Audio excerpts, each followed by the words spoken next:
Now this is one of the rare occasions that I'm going to need a handsaw, because I've got this board and I glued this piece in here because what I've got to do is I've got to make this slot again, this dado here, but the board is, this piece of plywood is sticking up above the surface, so this is one of the rare occasions that I use hand tools. So I've got to get rid of that piece that's sticking up there.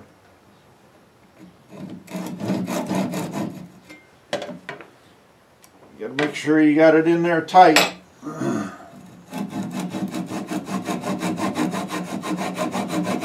And what I'm doing is I'm registering my saw against the surface that I want. The surface that I want is this surface here, so I'm registering my saw against it.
One of the things that I do is I put wax on this surface, not only so it wouldn't rust, but it makes the saw go through the wood much easier.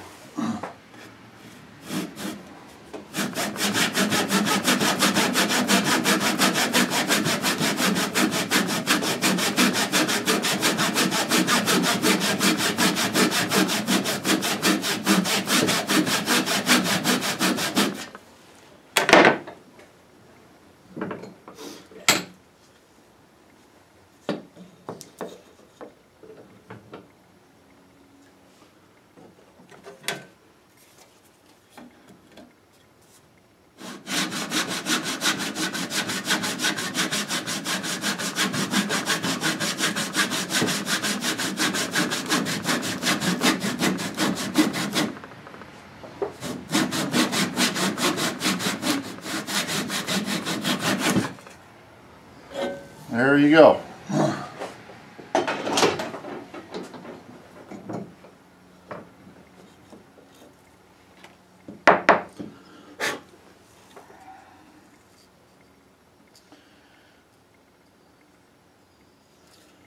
Now I gotta sand it.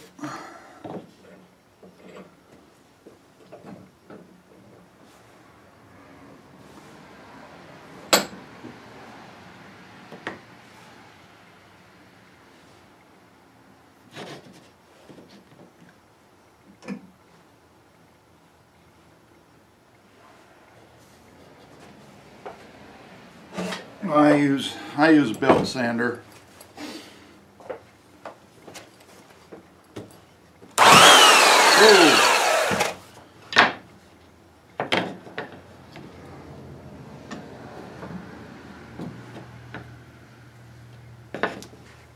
I think I'll use this other device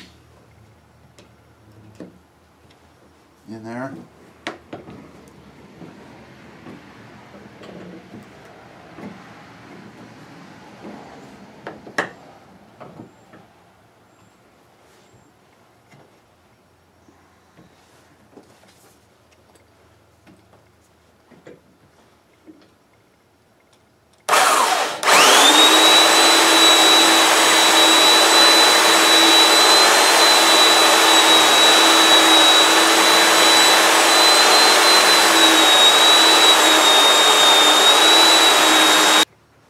Okay, well, I'm going to show you what I'm doing here.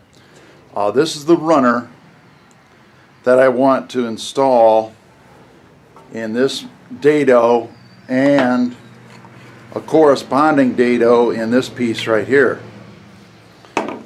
I put an X on this area right here because I'll turn on this light so you can see it.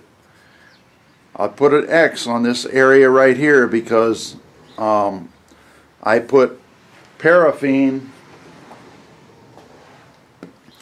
This is a big chunk of paraffin. The reason why it's in such an odd shape is I left it on my table saw one time and it melted because it was really hot one day. But anyways, I put paraffin on this runner, and I want it to slide in this slot.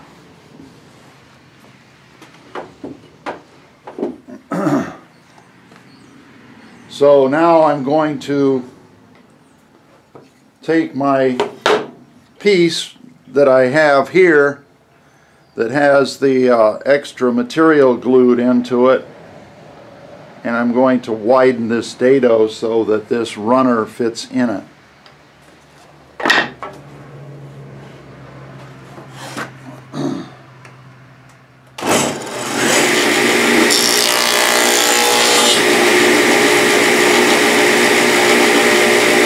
Then you move it over 1/8 of an inch.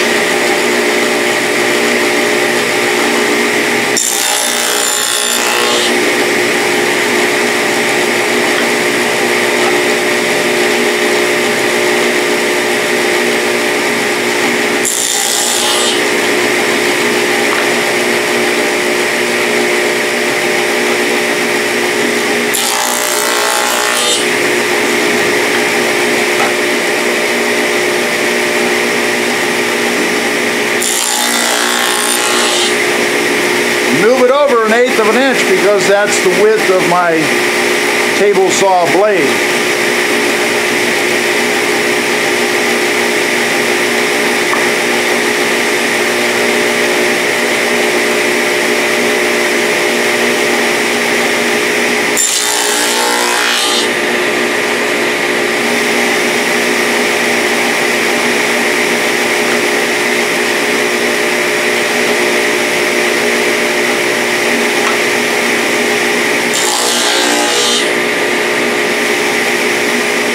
Got to sneak up on the fit little by little.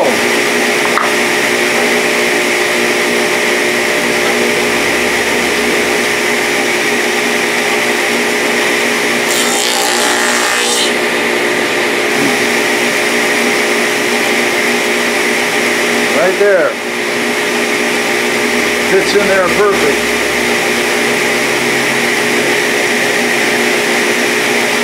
Next thing I'm going to do is, it's a little bit wider than I want, and I'm going to take a piece of sandpaper.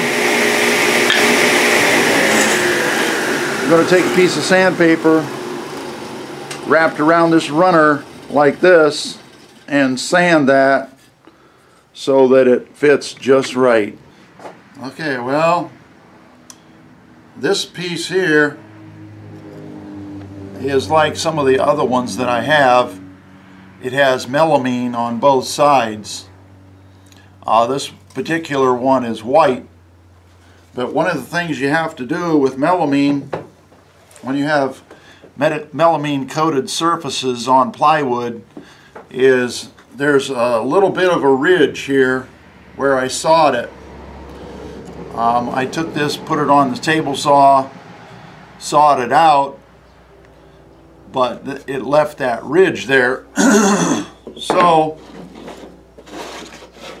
I take my big file,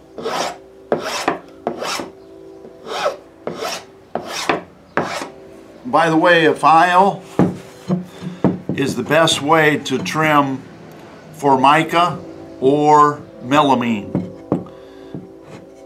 You can use a sanding block also, but it takes longer.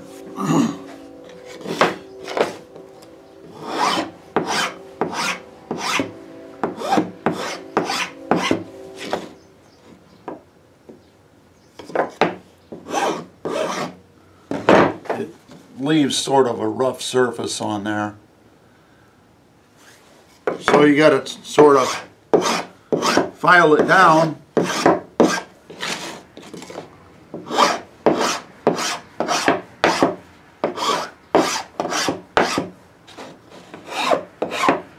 Now this is especially true of plywood covered melamine. What I'm going to do is, this is my basic jig. I've got a runner screwed to the bottom of it. That's going to fit in my miter slot. And then this piece here has also a sliding runner. This runner is going to be screwed to this piece here, and it's going to ride in this groove that or dado that I put in to this piece here. And then this is going to be my fence. It's going to be screwed on like this. And then I can move this back and forth so that I can trim my tenons. And so it'll develop as we go along here, and you'll see more about it later. What I'm going to do now is I'm going to fasten this runner into the dado that I made on the table saw. This is the piece that I had corrected, that I made the dado too large, so I glued a piece of plywood in there. So I'm going to hang this over the bench and drill a hole. Also, I put a center line down this piece of plywood to show the center of this runner.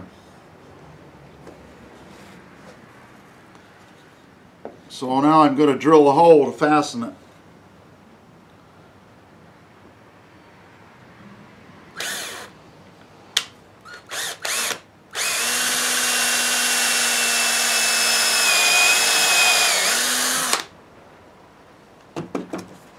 Then I'm going to use a 1-inch screw. I'm going to use a 1-inch screw to fasten it.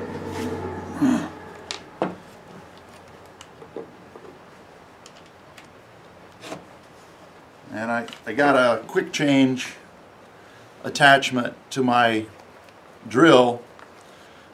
These are really handy. I like these. I think I'm going to get another one. But you pull this forward, this part right here, pull it forward, and then you can pull the bit out. I just got this bit. This is a Bosch. It's made for an impact driver. I don't have an impact driver, but it'll still work. So you pull it forward and then put the bit back in.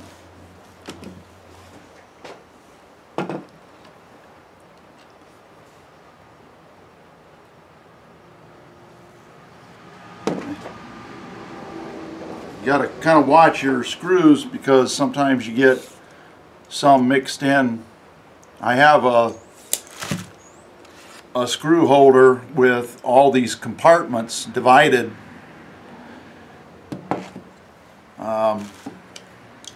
But sometimes you get one that's too long in there. This one is 1 inch. It's going to probably stick out the bottom a little bit.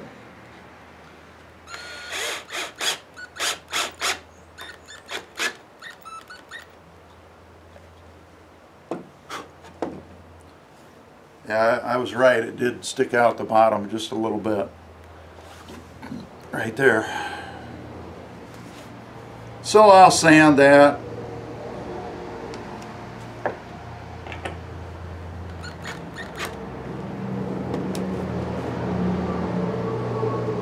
Now in reality, this dado made this piece of wood here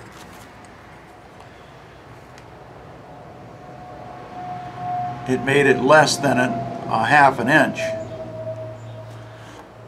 So I have to figure this accordingly so that my screws don't come out the bottom like that. I don't normally like that. So I'll just have to use a smaller screw if I can find one.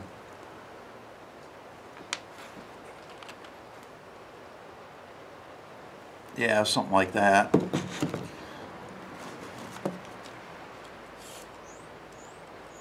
This one is about 3/4 of an inch, which will be ideal. Then I'm going to take, since this is melamine, take my file it down flush. So now I can drill another hole.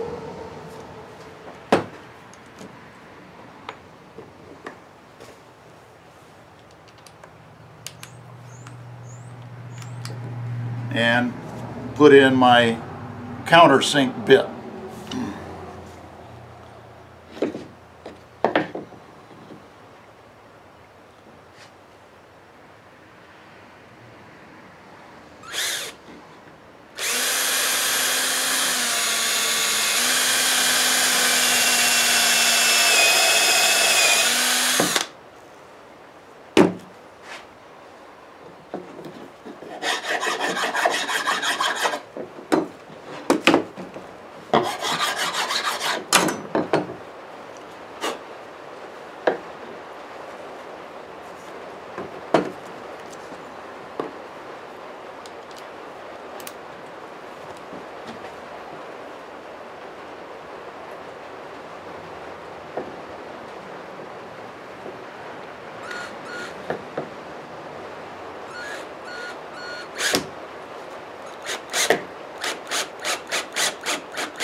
That one did come through a little bit, not too much, too bad. So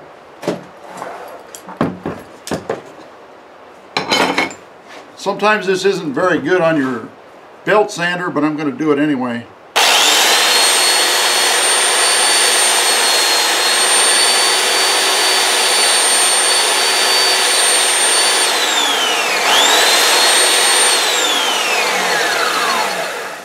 There you go.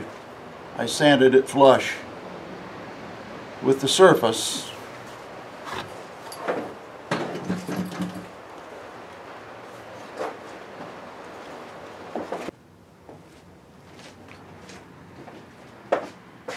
going to show you an innovation that I came up with, and it's just a sanding belt holder.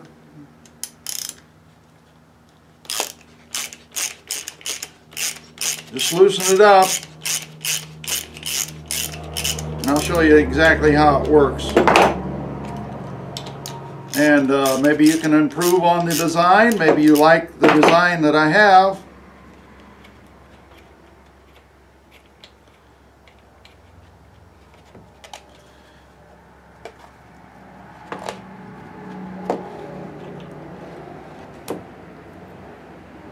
I have a bolt here.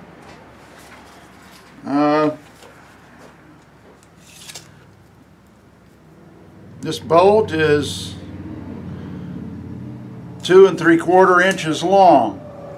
All right.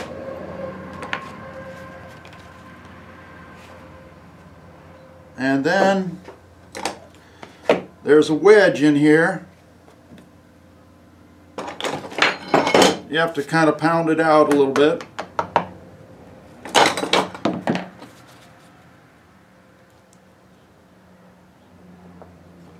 And this is This thing is so old that it's falling apart.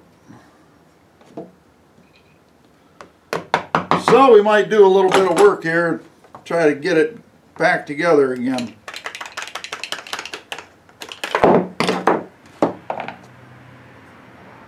Yep, I'm going to have to do some work on it.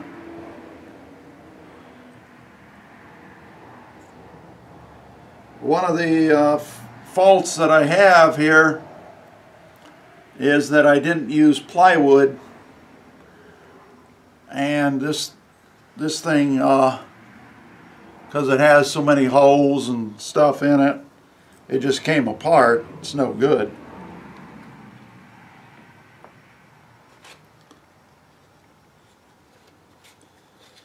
But what I did was I took 2 pieces of 2x4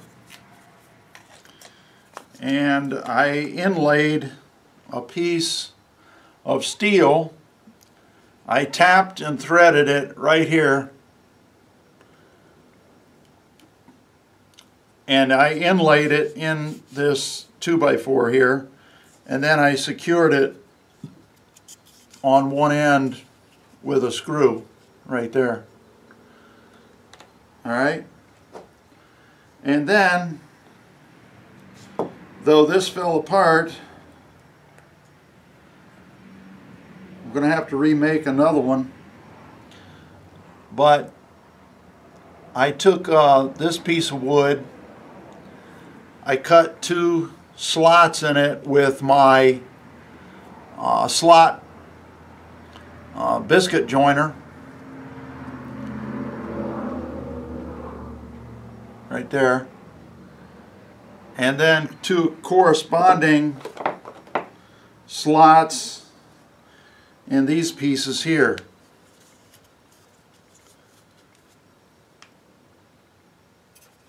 There's one over here and one over here on this side. So I'm going to have to make another piece of plywood to go in there.